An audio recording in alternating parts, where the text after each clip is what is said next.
stances are ruining character identity in Tekken 8. This is probably something you've heard a lot of people mention, but like, just why is that the case? In what sense are stances ruining character identity? Previous Tekken games have had characters with stances and no one complained back in the day. So what has changed? Why are the complaints now more so than ever?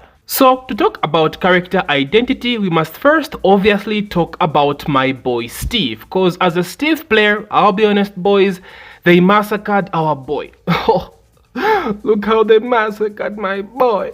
Oh, so to explain Steve's archetype in the past, so Steve has always been a compact, counter-heavy focused character, focused more so on counter hit and small pokes. The goal was to irritate your opponent with like small pokes and force them to start pressing buttons to land that juicy ass counter hit. Steve did not hit hard, but when he landed that counter hit, it hurt. He had bad pokes and mediocre punishment to make up for this aspect of his archetype basically.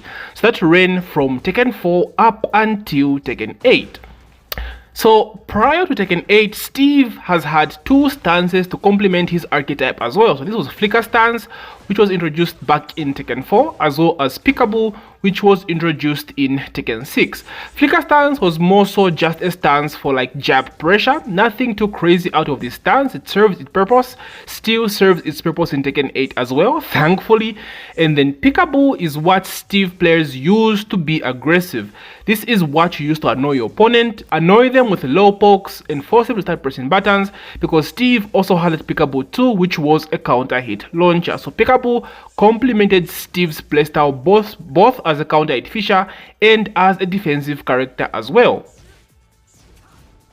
So now, what changed in Tekken 8? Well, this was the introduction of Lionheart's stance. Lionheart's stance is all about the 50-50 mix-up. When you go into Lionheart's stance, you're looking to either get the guard break, Lionheart stance 1+2, or go for the mid mix-up. That's either back sway 1 or Lionheart 1. So prior to Tekken 8, Flicker stance and Peekaboo stance did not have any guessing games whatsoever in terms of 50-50 mix-ups. But that changed with the introduction of Lionheart stance. And this is what people mean when they talk about character identity being ruined in Tekken 8. Like Namco, look at this. You're ruining it. You're ruining it. It's ruined. Ruined. They massacred my boy. It's still sad. I do not like this Steve whatsoever. I still do have fun with Steve, but I just don't feel satisfying playing this character. He required a lot of work, a lot of mastery, but that has changed because now his gameplay revolves around Lionheart stance. And this also applies to Peekaboo, because Peekaboo has received some really annoying changes, such as Peekaboo 2, which I spoke about later, being a counter hit 2 in older games. It now forces him to go into Lionheart stance. Like if you don't decide to go into Lionheart stance, you actually lose frames. Like, that's just how bad it is. They are forcing you to use Lionheart stance. Stuff like Peekaboo down forward 1-2 also goes into LH. So we are being forced to go into Lionheart, and we're being forced to implement this 50-50 game plan, which is not fun, considering this is not supposed to be the archetype for our boy Steve. Stepping away from Steve, let me give just a few more examples from what I mean about this. Let's talk about Devil Jin. So Devil Jin was given a new stance called Morning Crow, introduced in Tekken 8 as well. And dude, I'll be honest, I love the hell out of this stance in Tekken 8, bro. It was like, I've always complained about how, Devil Jin has wings, he can fly, but he doesn't really do, stuff involving flight or flying around the screen. As a character with wings, it just didn't make sense to me. Like, he does have moves that he flies, but they are not meta. Like, you just do it against scrubs. But like in Tekken 8, they introduced Morning Crow, and this stance is actually viable. Makes Devil Jin play the way he's supposed to as a character with wings.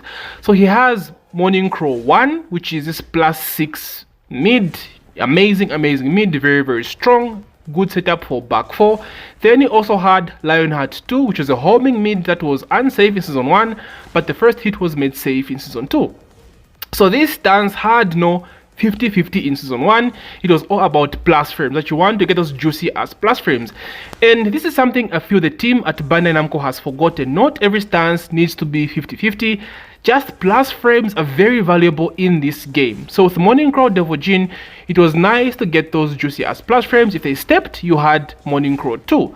And what do they decide to do in season 2? Well, you guessed it, it's now a 50-50 stance because they gave him his unblockable grab that he only had in hit before as a normal move, right? 2+4 or 1+3. He can grab now, it's an unbreakable throw, so you have to duck. So basically it's now 50-50 between Morning Crow 1 and Morning Crow grab. It's even obnoxious in hit because it gets his animation that like does 1,000,000 damage, like 40 damage, so it's just obnoxious and they had no reason to do this. Morning Crow was good as it was. I can give a few examples that I want to break it down like super in-depth. Paul, for example, season 1 was given deep dive. I loved deep dive, right? It was just a stance that had good pressure. Outside of that, you did not really have to think of it in any sense. Season 2, they give him a low. And it's like, what are you doing, guys? Just why do you want us guessing every single time? You know, it's just so frustrating. I can keep going, boys. King's archetype has always revolved being this poking character, you know, strong down forward 2, strong shove forward 1, this strong pace control character with poking, like as well as being the grappler, like the main grappler of the game. And what do they decide to do? They give him Jaguar Dash, and that has a 50-50 mix-up as well. So this goes on to like, I can talk about so many other characters, right? Jin, I can talk about Heihachi, I can talk about Jack. Like they're just giving characters these annoying 50-50 mix-up stances, and it's just frustrating. It's just annoying. It's not fun to do because everyone just does the same thing. There is no character identity anymore with these stances.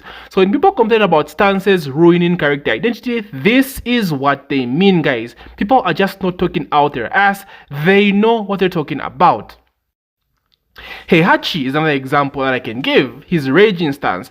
Back in Tekken 7, it was a punch parry that focused mainly on getting the punch parry or the combo extender. Now, raging stance was bare bones in Tekken 7, I do agree, but the way they changed it in this game, I don't think this was the right change for raging stance because it does have those goddamn 50-50s again between an unbreakable throw in the mids. It's like just copy and paste, copy and paste, copy and paste. Like, what are we doing, Namco, for fuck's sakes, bro? Right? Like, what are we doing?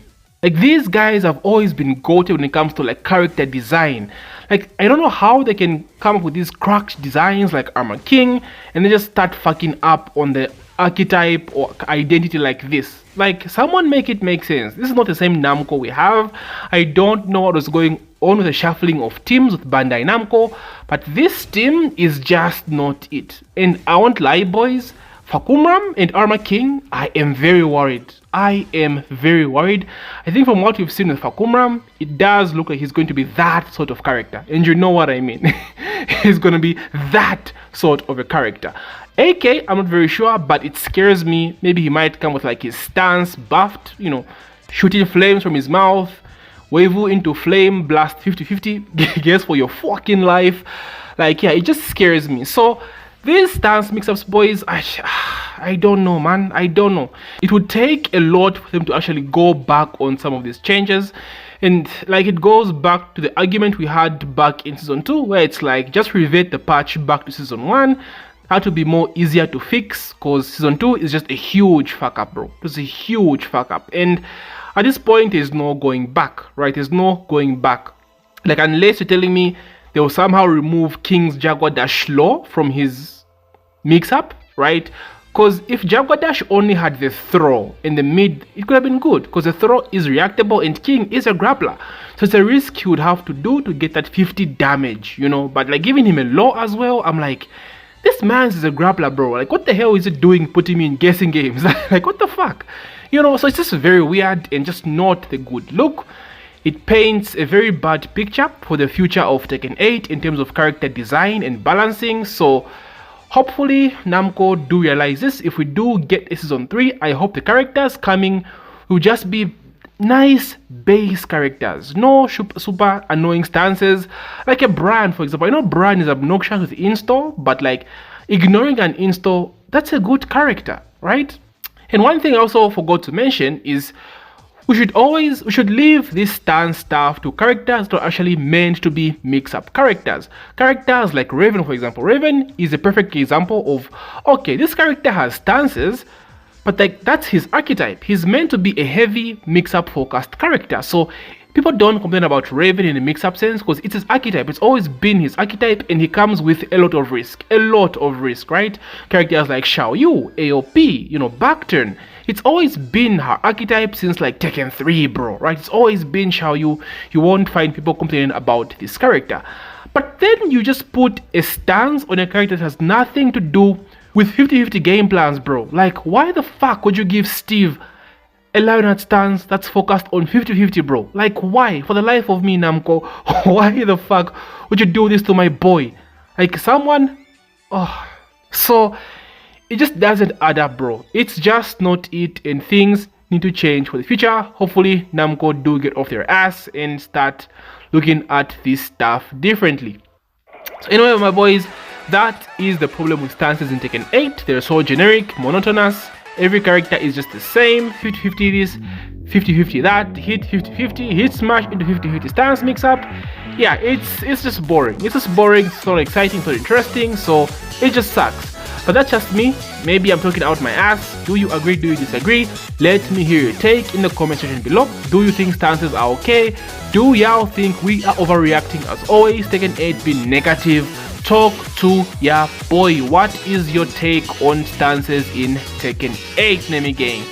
Anyway, thank you so much for taking the time to watch my video. If you've made this far, please don't forget to that like button, and as usual, subscribe if you're new. Nemi gang, the Terminator, be ever in your favor. GG.